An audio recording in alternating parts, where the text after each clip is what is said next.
जब आप जेरी और एनाटोलिया में अपनी फ़ाइल सबमिट करने जाते हैं तर्किश की, तो आपको इंटरव्यू फॉर्म दिया जाता है। वो मोस्टली 2 पेजेस का होता है, वो आपने फिलअप करना होता है। अस्सलाम वालेकुम फ्रेंड्स, मैं हूं मिस्टर जय, ट्रैवलिंग वीज़ा गाइड की तरफ से खुशामदीद। How are you? I hope you are fine. आपसे मेरी रिक्वेस्ट है कि आप सबसे पहले मेरे चैनल को सब्सक्राइब कर लीजिए, बेल आइकन पर क्लिक कर लीजिए ताकि हर आने वाली मेरी वीडियो आपको आसानी से मिलती रहे। ऑलराइट, तो हम बात करते हैं कि इंटरव्यू फॉर्म कैसे फिलअप करना है।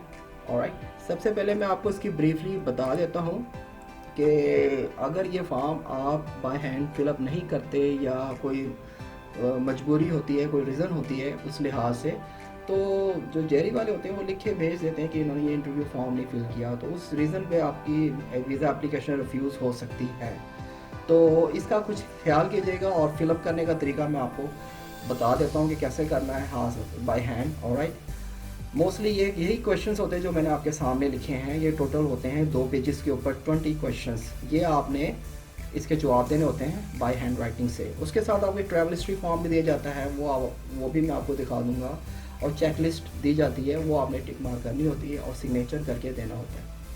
ऑलराइट, सो सबसे पहले जो क्वेश्चन आता है वो ये है कि can you speak English. Alright, तो यहाँ पे आप कह सकते हैं yes I can speak English. Try to write complete sentence. You know what, बहुत से लोग लिख देते हैं yes no yes no. Yes no लिखना अच्छी बात नहीं है। ऑलराइट, ये it's not polite way.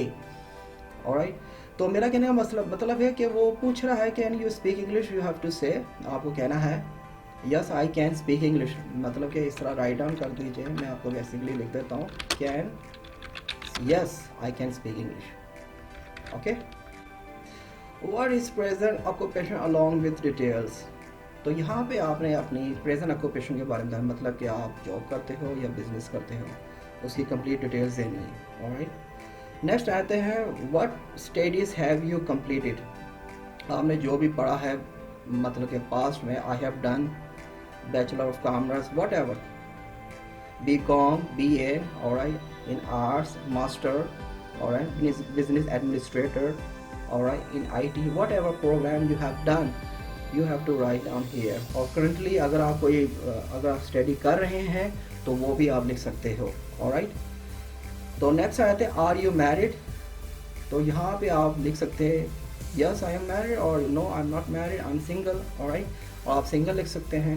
Alright, do you have children, how many, gender, edges.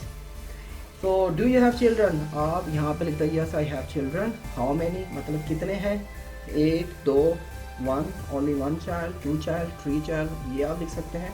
Gender में कह सकते हैं फीमेल, मेल्स। ओके, और एजेस आप बता सकते हैं कितनी उम्र के हैं, मतलब कि एक 2 साल का है और एक 3 साल का है, जो भी है। ओके, ये आपने डिटेल्स देनी है, तो ये लिखना ज़रूरी है। नेक्स्ट हम बात करते हैं 6 पे, आर यू गोइंग अलोन और with family, please explain the reason.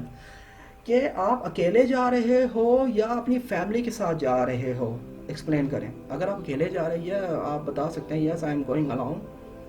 Okay, मैं अकेला जा रहा हूँ। ऑलराइट, तो I am the tourist, I like to travel. So अगर आप फैमिली के साथ जा रहे हैं yes I am going with my families, so आपने ये एक्सप्लेन करना है कि why are you going. Alright, please explain the reason. उन्होंने रीज़न मेंशन किया, रीज़न बताएं क्यों जाना चाह रहे हैं। आपको ये mention, I am the tourist, I like to travel on the world. Alright, so I am going with my family और I am going alone. Alright, तो इतना सीरियस नहीं है कि आपने इसके ऊपर बहुत सीरियस होकर लिखना है। जस्ट अपनी क्वेश्चंस, ये जो क्वेश्चंस है इसके आंसर नॉर्मली आपने देने हैं। ठीक है, तो ये इंटरव्यू फॉर्म है। Specify purpose of visit to Turkey. Alright, आपने अपना तुर्की का जो विजिट है वो स्पेसिफाई करना है आपने कि I am going to Istanbul to stay for 5 days and visit different places. Alright, you can write down here specify purpose of visit, कि तुम्हारे जाने का मकसद क्या है। ऑलराइट, आपने ये बताना कि मैं टूरिस्ट हूँ। Okay, I like to travel to other countries और now I would like to travel to Turkey. तो ये एक सेंटेंस में आप छोटा सा मेंशन करते हैं, कोई सीरियस नहीं है। इसलिए मेरा बताने का मकसद है क्योंकि हमने भी वीज़ा हासिल किए हैं और कई लोगों ने इसी तरह वीज़ा हासिल किया है, तो इतना सीरियस नहीं कि आपको लिखना होता है, लेकिन लिखें ज़रूर, बताएं ज़रूर, अपनी इंग्लिश में लिखें ऑलराइट, तो ज़्यादा सीरियस में होकर लिखने की ज़रूरत नहीं, घबराने की कोई ज़रूरत नहीं है, क्योंकि मैं आपको ये नहीं कहना चाह रहा कि आप डर के मारे कि कुछ सोचते रह जाएंगे यहाँ में क्या लिखूँ, ठीक है ना। आपने अपना पर्पस ऑफ विजिट लिखना है, मैं क्यों जाना है वो पूछे, पर्पस ऑफ विजिट, वो सिंपल सा एक सेंटेंस आप लिख दें, नॉर्मल सा बताएं, लिखें ज़रूर, ये है ना कि आप ना लिखें, नो यस नहीं लिखना, लिखना है कुछ, बस बताना ज़रूर है, ठीक है। आपने बताया कि I am going to Istanbul to stay for 5 days and visit different places, specify purpose of because I am the tourist person, आपने ये राइट डाउन करना है। ऑलराइट, नेक्स्ट हम बात करते हैं what do you know about Turkey. अब यहाँ पे ये पूछा है कि what do you know about Turkey, कि आप टर्की के बारे में क्या जानते हो। आप टर्की की वहाँ की फूड, जैसे कि आप यूट्यूबर्स हो, आप अक्सर यूट्यूब पे देखते हो, कई चीज़ आप मेंशन कर सकते हैं। I have watch many videos and I well known about Turkey by YouTube or by other thing by my friends, they have told me, but मैं ज़्यादा नहीं बताना चाह रहा, कितना कुछ नहीं लिखना, कि I know well about Turkish food, okay, Turkish places, और आप वो लिख सकते हो जो जिसके बारे में मुझे इंफॉर्मेशन है, और सुल्तान अहमद के हवाले से लिख लें, और उसकी मतलब कि अगर आप ब्रीफली जानते हैं कोई इसकी हिस्ट्री के बारे में, वो थोड़ा सा वो वर्ड्स लिख दीजिए साथ, it's not so serious about your for you. Alright, next हम बात करते हैं have you ever been to Turkey, year place of visit. अब वो पूछ रहे हैं कि आपने कभी टर्की विजिट किया है, वो साल लिखें और प्लेस ऑफ विजिट लिखें, कौन सी प्लेस कहते हैं, ठीक है। तो आपने अगर आप गए हैं तो यानी यस आई हैव विजिटेड 2010 2011, और प्लेस कौन सी विजिट किया आपके इस्तांबुल, और इस्तांबुल में कौन सी प्लेस थी, सिरकीजी लिख लें, ओके, एक्सराय लिख लें, इस्तांबुल एक्सराय, बस ये लिख के एंड कर दें सेंटेंस। अगर नहीं किया no I haven't visited before Turkey, that's all, ये फिनिश कर दें sentence. Okay, what is your plan in Turkey, मतलब कि आप टर्की में क्या आपका प्लान है, आप बता दीजिएगा। यहाँ पे सिटीज़ में अगर जाना है तो यहाँ पे आपके पास एक इस तरह आ जाएगी, ठीक है, रैश, इसके ऊपर आप लिख देंगे इस्तांबुल, ओके। होटल में रह रहे हो तो यहाँ पे होटल का नाम आ जाएगा ऊपर। Direct to USA UK and Schengen country, मतलब आपने पहले कभी ट्रैवल किया है यहाँ पर इन कंट्रीज़ में, अगर आपने किया आप यस करके yes I have visited UK USA Schengen, और ये बता सकते हैं। यहाँ पे इस तरह पूछा जा रहा है। नेक्स्ट पे आपसे फिर से पूछा जा रहा है please specify which country you have visited in general, मतलब कि अगर आपने जो पहले किसी कंट्री में विज़िट किया हुआ है, फॉर एग्जांपल मलेशिया कर लेते हैं, थाईलैंड कर लेते हैं, दुबई कर लेते हैं, सऊदीया कर लेते हैं, ये डिफरेंट कंट्रीज़ कर लेते हैं। ऊपर जो मैंने ऊपर 17 से हटा के 18 पे आते हैं, तो यहाँ पे ये दूसरी कंट्रीज़ आती हैं, तो उस कंट्रीज़ का आप नाम लिख सकते हैं अगर आपने ट्रैवल किया है।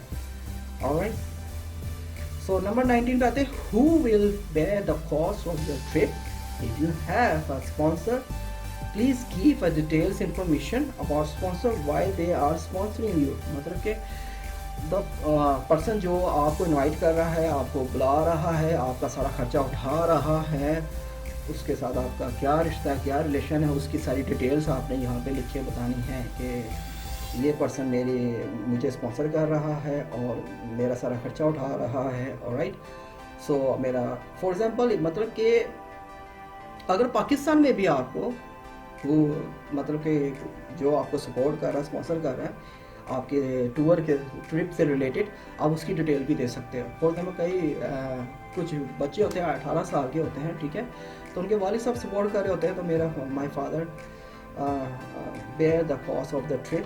ऑलराइट, और मतलब कि आप अपने फादर की डिटेल दे सकते हैं कि और क्या मेरा रिश्ता है, रिलेशन में बता सकते हैं, डिटेल दे सकते हो क्या उनकी।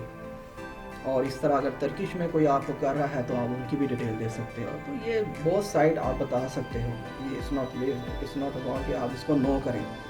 ऑलराइट, अगर आप खुद कर रहे हो तो यहाँ पे आपने लिखना है कि आई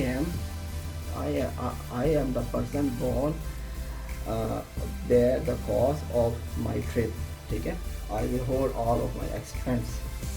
सो नंबर 20 पे आते हैं एनी एक्स्ट्रा कमेंट, ये आपने भी लिखना ज़रूरी है क्योंकि आपको मैंने बताया कि सारे क्वेश्चन के जवाब देने हैं आपने। सो एनी एक्स्ट्रा कमेंट में आप कुछ भी अपनी थॉट लिख सकते हो। ऑलराइट, और कहने को तो मैं था तो मैंने तो nothing any comments that's all, मैंने ये लिख दे दिया था। तो ज़ाहिर सी बात है वीज़ा तो मेरा भी लग गया था, मैं भी ट्रैवल कर आया हूँ 1 से 2 बार टर्की। तो कहने का मकसद यही है कि ये इतना सीरियस नहीं है कि आप इस पर सीरियस होकर इसको फिल करना शुरू करते हैं। वेरी इजी, बहुत ही आसान है, आप इन सवालों के जवाब दें। ऑलराइट, बस जवाब देना लाजमी, अगर जवाब नहीं देंगे तो फिर प्रॉब्लम है। अब ये आपके सामने है travel details for last 5 years, ये भी आपको दिया जाता है वहाँ पे, ये फॉर्म भी। तो यहाँ पे आपने नंबर, सीरियल नंबर पे आपने नंबर डालनी है, कंट्री नेम डालना है और एंट्री डेट डालनी है, एग्जिट डेट डालनी कि कब गए थे और कब वापस आए थे। अगर आपने कभी ट्रैवल ही नहीं किया तो इसको डन करके दे देना और कोई इशू नहीं है। ओके, ये इतना सीरियस नहीं है। फिर इसके बाद आपको साथ दिया जाता है चेकलिस्ट फॉर्म, ये टूरिज़म पर्पस से रिलेटेड होता है। ओके, आपने कौन कौन से डॉक्यूमेंट सबमिट किए हैं उसकी यहाँ पे सबमिट, ये आ रहा है ना सामने सबमिट, यहाँ पे टिक मार्क करनी होती है। ये डॉक्यूमेंट वो खुद करके दे देते हैं, बस बाद में वो यहाँ पे आपसे नीचे लास्ट में जाके यहाँ पे डेट लिखते हैं और यहाँ पे आपसे सिग्नेचर ले लेते हैं बस। ये 3 किस्म के फॉर्म आपको दिए जाते हैं। 2 पेज वाले वो आपको बाय हैंड फिल करने होते हैं और एक ट्रैवल हिस्ट्री फॉर्म होता है, ये आपने फिल करना होता है अगर आपने ट्रैवल किया हुआ है, ठीक है। और एक वो फॉर्म जो मैंने आपको दिखाया वो भी इस तरह होता है, लेकिन मैंने फिलअप किया हुआ था, लिहाजा आपको पढ़ाने के लिए, आपको बताने के लिए कि आपने इस तरह से फिलअप करना है। कोई सीरियस नहीं है, कोई इतना हार्डली नहीं है, बहुत ही ईजी है, वो आप फिल कीजिए। ऑलराइट, अगर कोई प्रॉब्लम है तो इसके अंदर आप मुझसे पूछ सकते हैं, तो मैं आपको बकायदा बता दूँगा। ऑलराइट, अगर आपको कोई क्वेश्चंस उसके अंदर ना समझ आ रहा हो कि मैं इसका क्या जवाब दूँ, आप कमेंट्स में लिख के मुझसे पूछ सकते हो, मैं आपको उसका प्रॉपर जवाब लिख के आपको कमेंट्स में दे दूँगा। तो लिहाजा इसको आपने स्किप नहीं करना जब भी आप सबमिट करने जाएंगे। ओके, ये जो फॉर्म मैंने आपको शो करवाया है इसको आपने स्किप नहीं करना, बल्कि तीनों को आपने स्किप नहीं करना, बकायदा लिख के बताना है। अगर आप स्किप करेंगे तो हो भी सकता है कि तुर्की जो है जेरी वाले और एनाटोलिया वाले वो लिखे भेज देते कि इसने फिलअप नहीं किया, तो वहाँ से आपकी वीज़ा रिफ्यूज़ल के काफ़ी चांसेस बने कि आपकी वीज़ा एप्लीकेशन रिफ्यूज़ हो जाती है। ऑलराइट, तो अवॉइड कीजिएगा। तो आपसे मेरी रिक्वेस्ट है कि मेरी इस वीडियो को ज़्यादा शेयर कीजिए और अपने दोस्तों को शेयर कीजिए जो अप्लाई करना चाहते हैं तुर्किश के हवाले से। अच्छी इन्फॉर्मेशन है आप लोगों के लिए जो मैंने दी है इस वीडियो में। मिलते हैं नेक्स्ट वीडियो में। Thank you for watching, goodbye, अल्लाह हाफिज़।